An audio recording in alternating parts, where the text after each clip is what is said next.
नमस्ते सबको। पिछली वीडियो में हमने ये क्वेश्चन किया था कि आम तौर पे किसी भी क्लास में जो बच्चे होते हैं उनको अगर हम उनकी एकेडमिक परफॉर्मेंस के बेसिस पे क्लासिफाई करें तो कुछ 15, 70, 15 का कुछ परसेंटेज स्ट्रक्चर बना था। अच्छा, उसमें उसी वीडियो में हमने लास्ट में ये क्वेश्चन रेज़ किया था कि ये जो व्यवस्था है, जिस व्यवस्था में ये बच्चों को रोज़ जाना होता है और अपने बचपन के दिनों को का एक बहुत ज़रूरी समय बिताना होता है, और ये सब कुछ इस आशा में किया जाता है कि बच्चे उस समय का सदुपयोग करके दुनिया को समझने की कोशिश करेंगे। दुनिया से जुड़े हुए उन्हें अलग अलग विषय की जानकारी दी जाएगी और समय के साथ अपनी रुचि के अनुसार वो किसी विषय में रुचि लेंगे और उस विषय से जुड़े रोज़गारों की तलाश करेंगे। तो फिर से हम स्कूली व्यवस्था पे आते हैं। स्कूल में 3 प्रकार के बच्चे हो गए। एक टॉप 15% एकेडमिक परफॉर्मेंस के हिसाब से बोल रहा हूँ। स्कूल की जो भी समस्याएं हैं जिनको शब्दों में बताना आप सबको बड़ा मुश्किल और दूभर लगता होगा, वो समस्या या स्कूल के स्टाफ में है या फिर स्कूल के मैनेजमेंट में या फिर स्कूल के जो जो लॉजिस्टिक फैसिलिटीज़ हैं, बिल्डिंग्स हैं, क्लासरूम्स हैं, लेबॉरेटरीज़ हैं और जितनी करिकुलर एक्टिविटीज़ किसी बच्चे के लिए स्कूल में होनी चाहिए, एमिनिटीज़, वो हैं। बहुत पैमाने हैं जिसके ऊपर आप जज कर सकते हो कि स्कूल कैसा होना चाहिए। ओके, स्कूल आज के समय पर कैसा है? आम तौर पे वहीं का एग्जांपल लेता हूँ जहाँ का मेरा अनुभव है। दिल्ली में आम तौर पे स्कूल जो है ना वो 7 बजे के आसपास, 8 बजे 7 बजे के बीच में, अलग अलग टाइम है अलग अलग स्कूल्स के पे लगते हैं, स्टार्ट होते हैं। और आम तौर पे स्कूल इतनी थोड़ा सा दूर होता है, बड़े बच्चों का आम तौर पे दूर होता है। उनको या तो 10, 15, 20 मिनट चलना होगा उसके लिए, और या किसी पब्लिक ट्रैवल्स का यूज़ करना होगा या कोई उन्हें छोड़ेगा। तो सुबह सुबह एक फ़िज़िकल एक्टिविटी उन्हें करनी पड़ सकती है, नहीं भी करनी पड़ सकती है। ओके, मैं बस एक जनरल ग्लिम्स दे रहा हूँ कि एक बच्चे का दिन किस तरह का होता होगा। ठीक है, 7 से 8 बजे का स्कूल अटेंड करने के लिए उसको कम से कम 6 बजे के आसपास तो उठना ही होता होगा। बहुत सारे बच्चे होते होंगे जो शायद स्कूल जाने से थोड़ी देर पहले ही उठते होंगे और उठते ही उन्हें सब कुछ बिना सोचे समझे करना होता है। ओके, जैसे तैसे आप स्कूल पहुंच गए। आमतौर पे स्कूल में एक प्रेयर होती है। उस प्रेयर में कभी कभी प्रैक्टिकल पीटीज़ के सेशंस हो जाते हैं। ओके, फिर बच्चे क्लास में चले जाते हैं। इसमें ऐसा भी होता है कि कुछ बोर्ड की जो कक्षाएं होती है उसको प्रेयर या पीटी के दौरान भी, इसको 0 पीरियड कहते हैं, और उसमें उनको क्लासेस दी जाती हैं। ओके, तो एक के बाद एक, 0 नहीं तो फर्स्ट से लेके एक एक करके एक एक पीरियड होता चला जाता है। बच्चों के पास 5 से 6 सब्जेक्ट होते हैं। साइंस, मैथमेटिक्स, इंग्लिश, कोई लैंग्वेज, हिंदी, जैसे साइंस, मैथमेटिक्स, इंग्लिश, कोई एक सब्जेक्ट। ठीक है, और मैंने कुछ छोड़ दिया क्या? छोटे बच्चों के पास ड्राइंग वगैरह भी होती है। और 10वीं में हम थे, हमारे पास संस्कृत भी थी। ऐसे कुछ 5 सब्जेक्ट 6 सब्जेक्ट हो जाते हैं। एक के बाद एक सब्जेक्ट की रोज़ ही क्लास होती है, लगभग 45 मिनट्स की।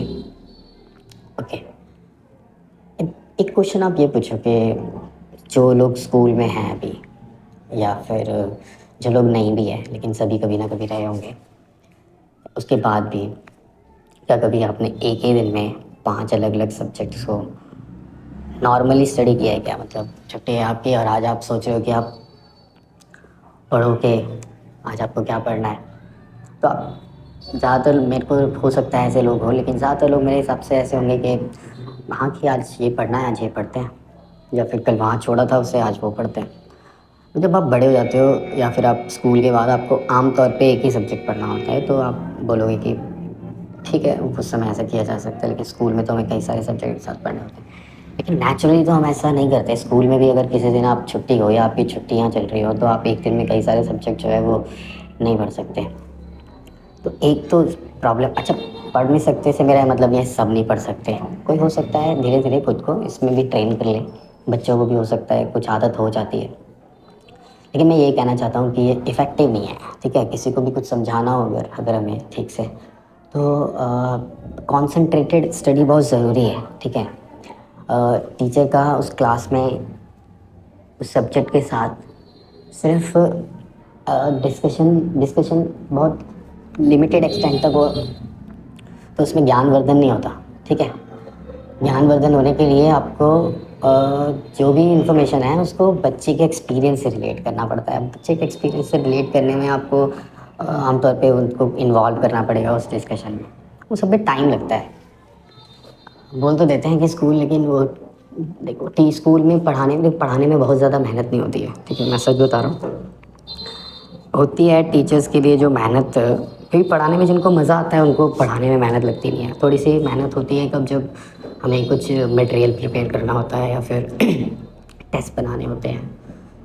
एक काम मुझे लगता है जो बहुत बार मैं मेरे से दोस्त लोगों से कराना पड़ता है, टेस्ट चेक करना, ठीक है? बहुत सारे टेस्ट हो जाते हैं एक साथ, अब उनको चेक करो, पढ़ो ठीक से।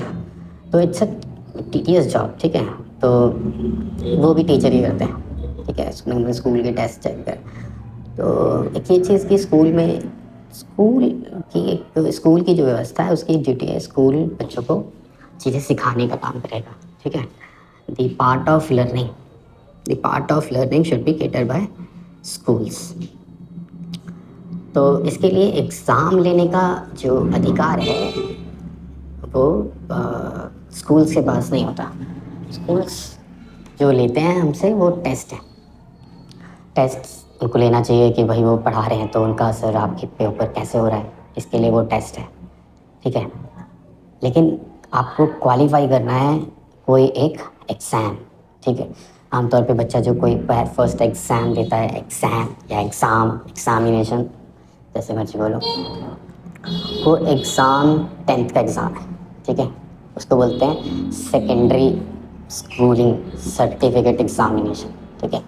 अब 10th सर्टिफिकेट स्कूलिंग एग्ज़ामिनेशन कौन कराता है?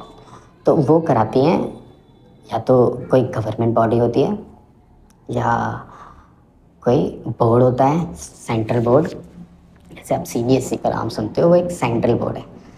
उसका काम एग्ज़ाम कराना है, उसका काम ही है एग्ज़ाम कराना, ठीक है? उसका मेन पर्पस एग्ज़ाम कराना है। आईसीबीएसई नाम का ऐसा कुछ बोर्ड है, काम कराना, क्या काम उनका? एग्ज़ाम कराना। और भी बोर्ड्स होते हैं जो स्टेट गवर्नमेंट में होते हैं, जैसे यूपी में, उत्तर प्रदेश में यूपी बोर्ड, तो वहाँ 10th स्कूल का एग्ज़ामिनेशन का कहने का मतलब कि किसी भी जगह पर सेकेंडरी एजुकेशन का सर्टिफिकेशन गवर्नमेंट एजेंसी लेती है। सभी स्कूल गवर्नमेंट एजेंसी नहीं, तो गवर्नमेंट स्कूल तो होते हैं, गवर्नमेंट एड से चलते हैं वो स्कूल्स, लेकिन वो एग्ज़ामिनेशन उनकी ड्यूटी है लर्निंग का जो कंपोनेंट है एजुकेशन का, उसको केटर करना। अच्छा, तो स्कूल्स का काम लर्निंग को केटर करना है, और जो समय मिल रहा है 45 मिनट, उसमें बच्चों के साथ एंगेजमेंट ठीक से नहीं हो पा रहा है, जो इंडिविजुअल एंगेजमेंट होना चाहिए था। उसकी वजह एक वजह और है उसमें कि बच्चों की संख्या बहुत ज़्यादा होती है। कोई भी टीचर अगर सबसे डिस्कशन करना चाहे भी तो वो डिस्कशन कर नहीं सकता, ठीक है? अगर क्लास में 100 से ज़्यादा बच्चे हैं, 100 बच्चे भी हैं, तो डिस्कशन करने के लिए कोई एक टीचर को 2-2.5 घंटे की तो क्लास चाहिए थोड़ा थोड़ा भी डिस्कशन करने के लिए।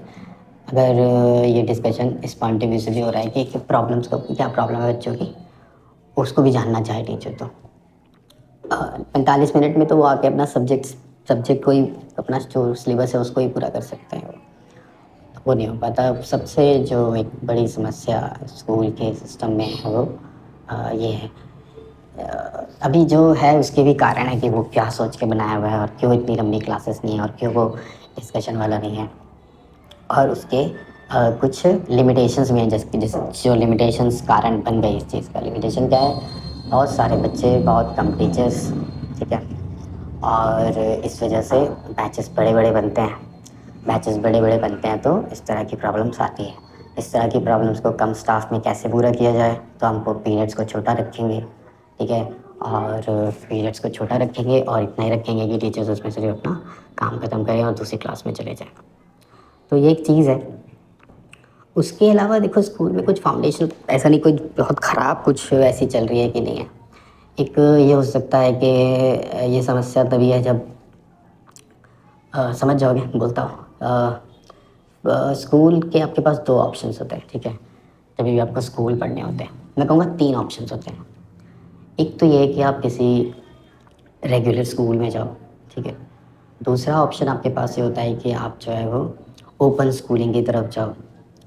रेगुलर स्कूलिंग में फिर आप जाओगे तो उसमें आपके पास 2 ऑप्शंस होते हैं कि आप किसी गवर्नमेंट स्कूल में पढ़ने जाओ या आप किसी प्राइवेट स्कूल में पढ़ने जाओ।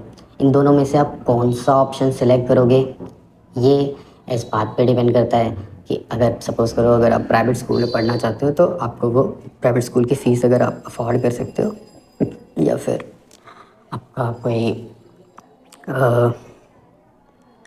रिज़र्व सीट से आप उसमें एडमिशन ले सकते हो, तो उस तरह से आप प्राइवेट स्कूल में एजुकेशन कर सकते हो अपनी। और अगर इन दोनों में से कोई भी ऑप्शन आपके पास नहीं है तो एक्चुअली में आपके पास गवर्नमेंट का ऑप्शन बचता है। लेकिन अगर आपके पास प्राइवेट और गवर्नमेंट दोनों ऑप्शंस हैं तो आप जो मर्ज़ी ऑप्शन वो सिलेक्ट कर सकते हैं। लेकिन गवर्नमेंट, कुछ ऐसे भी स्टूडेंट होंगे जिनके पास ऑप्शन ही सिर्फ एक गवर्नमेंट स्कूल का बचता है, ठीक है? तो यही 2 ऑप्शंस होते हैं। अब स्कूल में ये जो पढ़ाई है कितनी, आप अगर पूरा जोड़ोगे तो लगभग प्राइमरी से पहले प्री प्राइमरी में लगभग बच्चे 2 से 3 साल अपने लगाते हैं, फिर उसमें 5 साल प्राइमरी में लगाते हैं तो ये 8 साल हो जाते हैं, और फिर 3 साल और 8वीं तक जो उनमें मिडिल स्कूल उनका ख़त्म होता है, तो 8 और 10वीं तक 5, तो 13 साल, और फिर 2 साल 15 साल, टोटल 15 साल जो है 12 और वो 3, 15 साल जो है वो बच्चों के स्कूल की व्यवस्था में गुजरते हैं, ठीक है?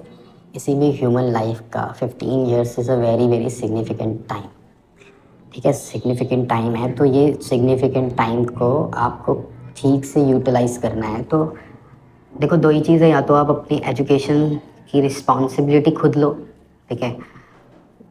और दूसरा है कि आप दूसरी है जो व्यापक तौर पे करने की ज़रूरत है वो कि स्कूल की ये जो छोटी-छोटी समस्याएँ हैं जो फैक्ट्स में बड़ी-बड़ी बन जाती हैं, इनको ठीक किया जाए। है बहुत छोटी-सी प्रॉब्लम, ठीक है?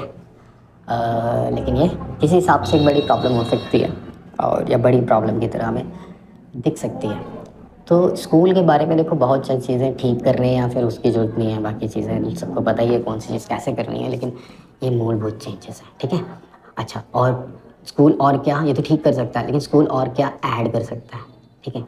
स्कूल क्या और ऐड कर सकता है, या फिर वही चीज़ें बच्चे अगर इंडिपेंडेंट अपनी स्टडी कर रहे हैं, मीन्स ओपन स्कूल वाले सिस्टम से अगर वो अपनी स्कूल की एजुकेशन सर्टिफिकेशन पूरी कर रहे हैं, तो भी उनको भी अपने इन स्कूल के सालों के साथ कैसी तैयारी करनी चाहिए या क्या उनको करना चाहिए कि स्कूल के सालों के ख़त्म होने के बाद या उससे पहले ही वो कैसे खुद इंडिपेंडेंट हो सकते हैं, खुद पे डिपेंड कर सकते हैं, खुद ही वो अपनी जीविका जी सकते हैं। बहुत सारे जो 70% लोग मैंने बात किए या 15% भी मैंने बात की है, या फाइनेंशियली देखा जाए तो टॉप 15% में से भी हो सकते हैं, बहुत से लोग हो सकते हैं ऐसे, ठीक है?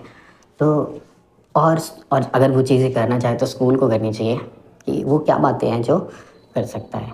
ये सिर्फ स्कूल में क्या भी समस्याएँ हैं छोटी-छोटी और उनका क्या किया जा सकता है, सिर्फ उस बारे में था, ठीक है? अगली बार वीडियो में हम क्या और चीज़ें की जा सकती हैं, उसके ऊपर हम बात करेंगे।